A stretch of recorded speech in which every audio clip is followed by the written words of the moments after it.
I'm delighted to be joined by Marty Smuin, the CEO of Arturo. Arturo analyzes property insights to support insurers and protect their customers. Marty has over 25 years of experience in executive management, focusing on tech companies, working within aerospace, telecoms, and health. This is a great use case on seeing a problem and going after it. Let's get to the interview. Hey, Marty, thanks for joining me on Brick by Brick. I'm really excited to have you today.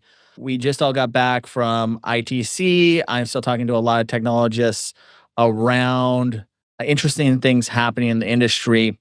Before we get started, why don't you give me a little bit about your background and how you ended up as a CEO of Arturo?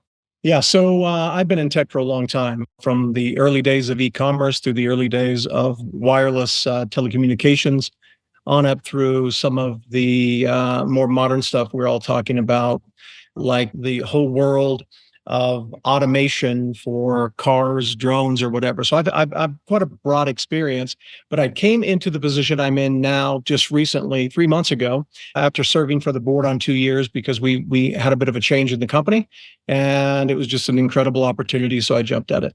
What kind of industries do you guys focus on, and what are you doing within those industries? So we focus on insurance, and we provide a significant amount of clarity around property, past, present, and future of property. And we do that by using our platform to evaluate images. Most of these images are either from satellite, or if they're from airplane, balloon, or drone. But we have, our platform has the ability to go in and pull attributes and characteristics, a lot of attributes and a lot of characteristics from the actual image that helps along the entire life cycle of insurance, from risk assessment, underwriting, fraud detection, all the way through to the claims side. That's really interesting. So what are some of those indicators or attributes in the market today that are concerning or interesting, that kind of sheds a light into the importance of technology like this being deployed in the insurance industry? Assessing the risk up front is becoming more and more important. It's just not because of climate change, or it has a lot to do with being able to determine up front what is the condition of a residential home, for example, or a commercial building. If you're underwriting a policy, or if you're a mortgage lender and you're writing a loan against that property, you have to look at two aspects, worst case scenarios. What happens if there's complete destruction, or what happens if you have to take that asset back? What can you do with it? So assigning a risk to that upfront is key. So what we do is we come in and we pull 170 attributes, 90 characteristics from any residential house, for example. Roof slope, condition of the roof, what's it made out of? Is there a trampoline, a swimming pool, air conditioning? What kind of vegetation do they have around the house? Is there overhang of trees which might present a problem? What's the fire risk? What's the fire damage? Is it in an area that might be subject to flooding? I mean, all of these things, we do use a lot of machine learning for this, but all of these things go into the assessment of risk for that property, and a whole lot more. But using technology in this case, we can assign a risk score. We can look at the condition of the property, and we can pull additional information to look at possible fire danger or the like. So it's a lot goes into that, but it's all to help reduce the risk at the beginning of the relationship as opposed to the end. I'll use the word awe-inspiring, talking about these kind of technologies is, even with 100 people deployed to the field, you would never be able to get these kind of level of insights into understanding what this looks like and have the clarity of non-judgmental aerial photography or wherever else your machine learning in the organization is getting these things. But what's really interesting is the doors this opens up for better premiums with insurance. It opens up better lending opportunities. It's just a massive amount of opportunity this opens up. Some risk managers in the construction industry and others would ask about, how is this going to shape and change what it means to, say, do a construction project or be in the property management space? Like, how can they leverage all this information to better understand and manage that risk?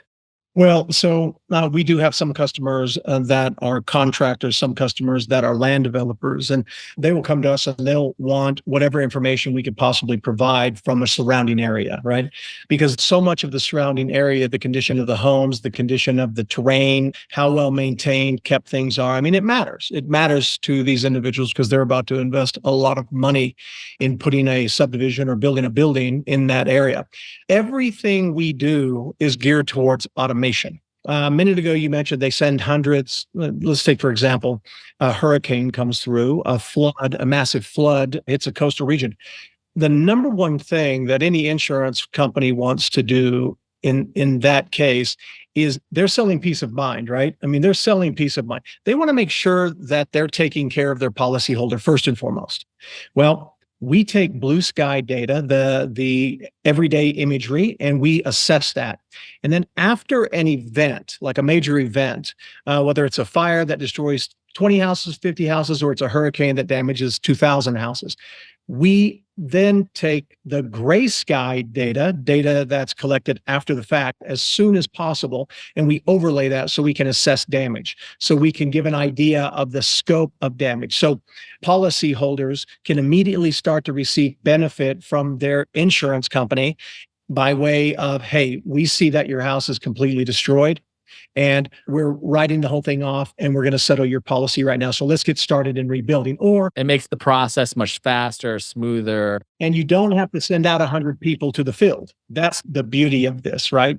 So you don't have to send 1,000 people out to do the initial assessment. You don't have to send 1,000 people out if there's an issue, with some sort of natural disaster. You can actually use technology to give yourself a significant head start on assessing risk, as well as taking care of the claim if something should happen. Yeah, I mean, underwriting the risk, it allows effective resources to lower claim costs.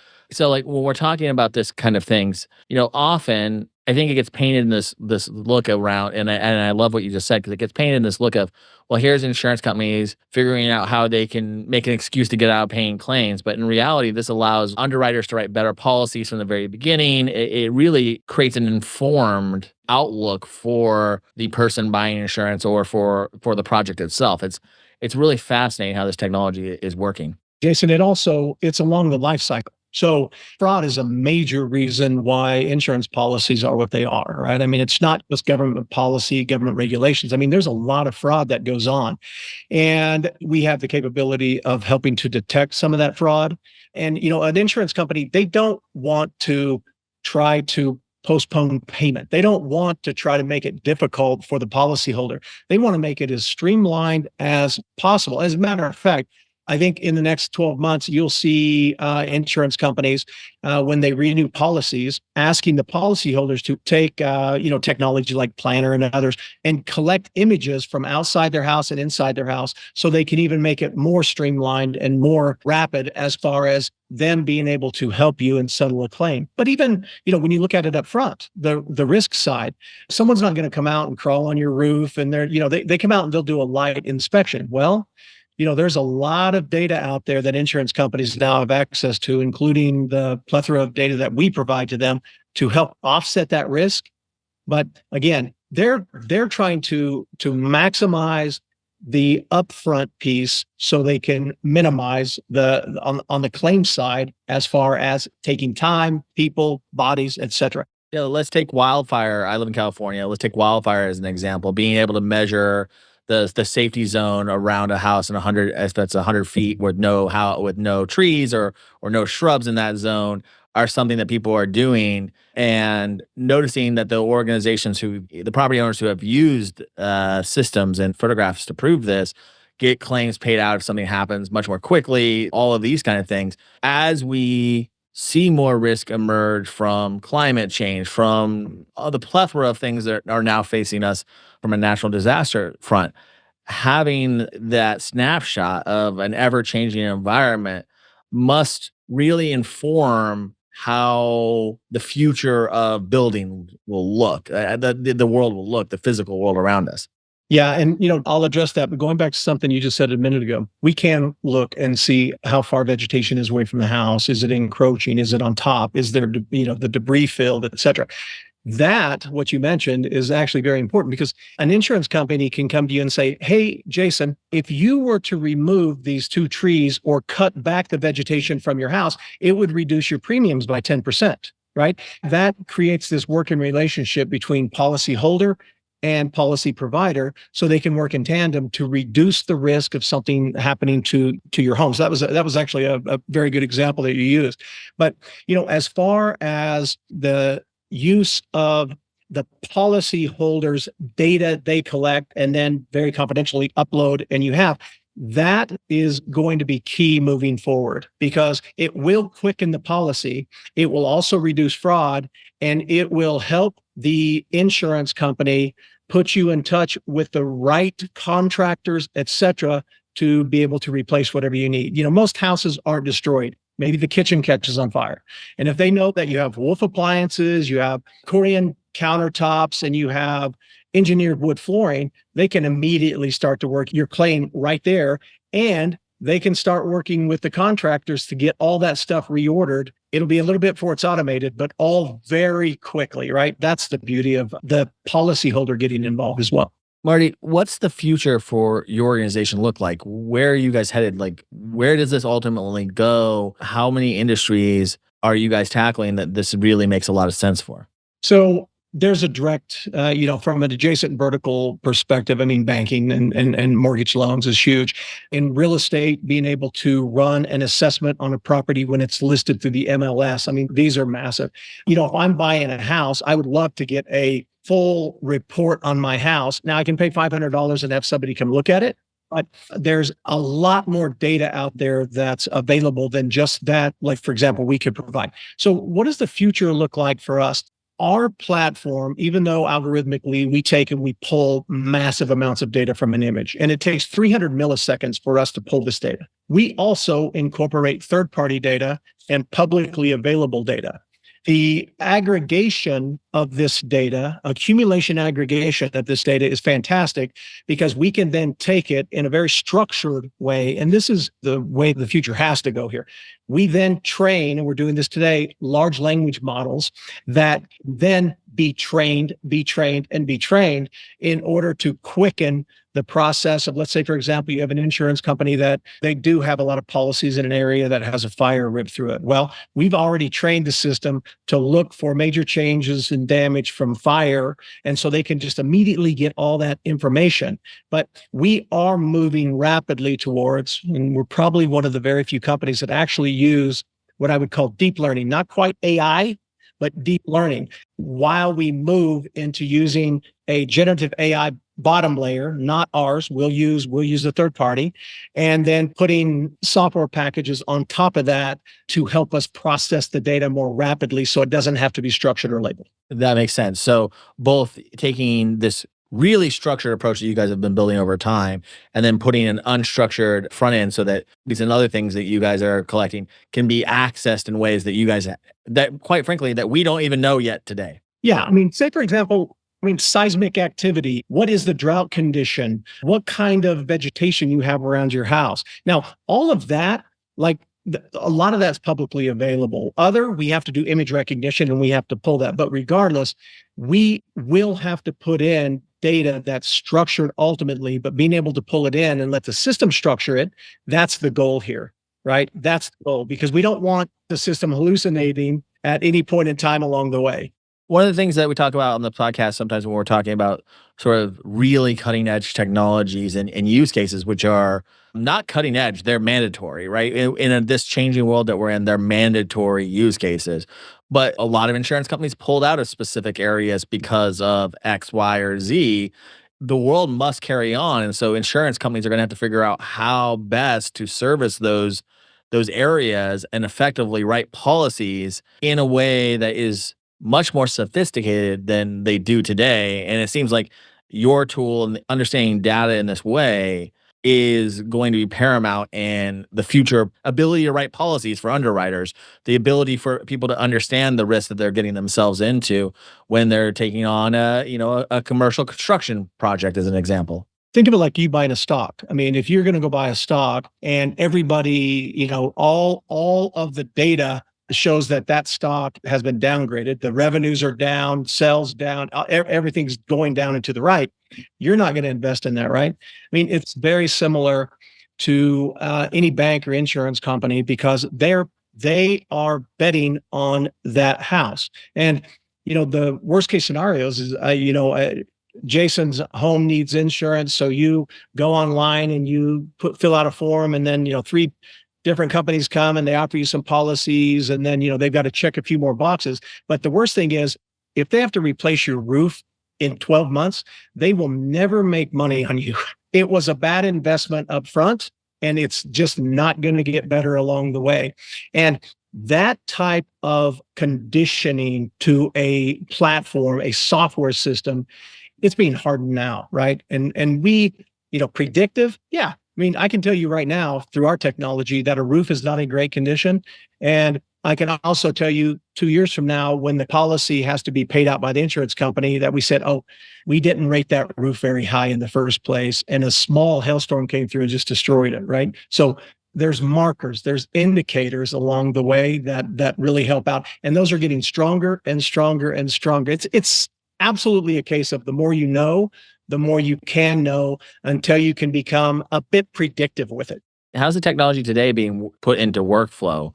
Is it being put into an underwriter's workflow today? Are you integrating with their current systems? How does all this data end up in the hands of your users? And who are those users like today? So right now we primarily deal with very large insurance companies. Tier 2, tier 3 insurance companies are certainly making, a move there. And they use our technology by building it into their systems, our data, which is all verified. That data is put into the system. The underwriter, if they're looking at an individual policy, they would pull up longitude, latitude, verify address, and they would go in and they would have a report automated that's done on that property. And they say, okay, everything looks pretty good. Now, the missing link here, again, to just 100% automate this is having the policyholder or potential policyholder have some data. Now, we can scrape MLS, right? Because odds are within the last 7 years, that house has been for sale. So we can get that data, but if the policyholders uploaded, I mean, that's certainly a lot better. But that is integrated into the platform of the insurance carrier, and it's used in the underwriting process by them taking and using various attributes and characteristics that we assign and saying, yeah, it's a good bet or it's not. One thing that a lot of times when I talk about technology, this kind of technology, these kind of data that really allow insurance organizations to get a better picture of what they're actually insuring, it always leads to this conversation of, is the future the big insurance companies, or are we going to get into a position of niche insurance? Because also with all this technology opens up businesses who are willing to take more risks on a shorter term kind of thing than other organizations are. Are you seeing that this data is also being used to find emerging markets for people, as an example? Yeah, so I do think insurance is evolving, maybe a little bit like the healthcare field, right? There's so much information out there that would enable, you've got companies like Hippo and others that are kind of these new entrants into the market. There is a lot of revolutionizing going on in the market. But when you look at the large insurance carriers, the USAAs, the State Farms, the American Families, the Gallaghers, I mean, these are huge insurance companies, and they underwrite these properties, then they're backed, and then they're backed, and then they're backed. I mean, the whole ecosystem of insurance is, at the end of the day, somebody has to pay if something happens. But, will it be more communalized where a county comes in and collects a tax that then insures? I think a lot of that's being looked at. When you look at Florida, where a lot of insurance companies are pulling out of because it's just too risky. It's just too risky. Well, who's going to back that? I mean, does FEMA come in? I mean, who comes in and backs that? Well, taxpayers come in and ultimately have to do something. So I think we're ripe for some nuance to come in, but I think we're more ripe for automation to come in to reduce the cost of providing the service, providing the product, so your margins can go up. Right. We never talk about the waste of efficiency in the insurance industry itself being partially why premiums have to be where they are at. It's huge. Legacy systems is one of the primary things that insurance carriers are trying to get out of their way, but it's very difficult, right? I mean, I had a conversation at ITC actually with a senior executive from a large insurance company in North America. And he was telling me that 35 years ago, when he joined the carrier, they're still using a platform that was there 35 years ago. And whereas, you go into some other countries, like, for example, Australia, there's some very progressive insurance companies in Australia that actually, they're putting the customer first. The digital communication between the customer and the provider. In the event that something happens, they know immediately because they're constantly monitoring each of their policies. And they're there to put a warm blanket and to give a bit of a hug. But they're turning to the customer relationship as a major moat and point of differentiation, along with the very exciting automation that's going on. And we're going to see that. We're going to see that sea change here in North America. And it's happening now. Look at the spend of software in insurance companies. It's increasing. And through 2031, it's expected to triple. So that's promising. Yeah. And something like, 90% of the big insurance companies have innovation firms trying to work on how to get closer to their customer. Not that I don't think there'll be a place for brokers or for all these other people in the future, but the getting closer to your customer and understanding that relationship is very critical to the future of insurance and the future of insurability. I definitely agree with that. We have a lot of, I started this podcast primarily as a tech person who got into insurance. And before that, I was a head of product and I ran my own software companies. And we often sold technologies to technologists, right? Sold technology to salespeople. We sold technology to marketers. Not really that hard of a technology sell. You get into something like this, it's a much more interesting legacy industry where when you're selling the technologies to these companies, it really feels like you're selling the future of what could be a very important element. And then I started facing that a lot of people within this organization there's a gap of young people coming into the organization out of school. And so I started asking this question on the podcast, which is, how would you convince a young person to come into the insurance industry? Why is it exciting? And what piece of advice would you give to them? Well, I worked in Japan for a Japanese company for quite a while. And one of the things I learned is that older, established, more traditional businesses, that's not a bad thing, right? It's not a bad thing. What is a bad thing is when companies cease to look at innovation as the major need and movement forward, as opposed to holding on to what's already there. I mean, you look at Japan. I mean, there's companies that are 400 or 500 years old, and you look at how they evolve. I mean, Sony, right? I mean, Toshiba, Mitsubishi. I mean, these are companies that make cars, blenders. They're everywhere, but they've embraced innovation. So, how would I convince a young person to join one of these companies? Right now would be an unbelievable time for especially somebody who is involved in technology, to join one of these companies. You take American Family, for example. They have, and a lot of them do, but specifically these guys, they have an innovation team that's headed by a true technologist, and to go in and work on where the company is going. And you're not going to build it. You can acquire it. You can bring it in. You can rent it. However they're going to do it, but put the building blocks together. And that's exciting. And the great thing about coming into a big company like that is they have the funds to quicken their time to market. If I'm young in my career, and I don't know, I'm a little different because I have this startup thing that I just can't get out of the way. But it's stability with innovation, and you don't have to sacrifice. You don't have to sacrifice either. There are not many industries that you can really step into where there is that opportunity to innovate and have some de-risking happen behind the scenes. Not at the scale that I think this industry is going to experience over the next 10 years. Well, I wanted to thank you, Marty. I really appreciate talking to you. I think you guys are doing amazing things. You're definitely one of the organizations that I really wanted to talk to around how you're collecting all this data and really changing the industry. I really feel like this is the future for underwriters and for insurance companies. And I really appreciate your time today. Thank you, Jason. Appreciate it. And good luck with the podcast. It's awesome. Risk Management Brick by Brick is brought to you by TrustLayer. Find out how TrustLayer manages risk so that the people can build the physical world around us. Head over to trustlayer.io. And then make sure to subscribe to Risk Management Brick by Brick on Apple Podcasts, Spotify, or wherever you get your podcasts. On behalf of the TrustLayer team, thank you for listening.